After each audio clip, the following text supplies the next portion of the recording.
það. En samt eitthvað íslenskt. Þetta er bara erlend. Ekki erlend. En það skýr. Þetta er eitthvað íslenskt. Framleitt erlendis. En hérna, næst. Nei, þetta er ekki... Erlendis líka. Já, þetta er ekki íslenska kartöflur. Framleitt í Bandaríkjunum. Áttu við eitthvað íslenskar kartöflur? Heyrðu. Holland. Takk á því. Þetta væri til í snakk, en eitthvað hollt og ekki innflutt kannski. Heyrðu, ég veit. Vissu þið, á hverju ári mörgum tonnum af ætum kartöflum hent.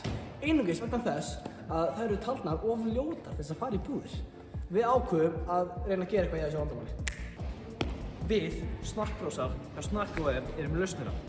Við tökum mörg tonn af kartöflum sem standast ekki útlitskröfu seljanda og er hent að þeir eru ljótar, búum til snakkbúðum með því að skera ljótapartana af, þunnar sneiðar og búa til hollt og gómsætt snakk.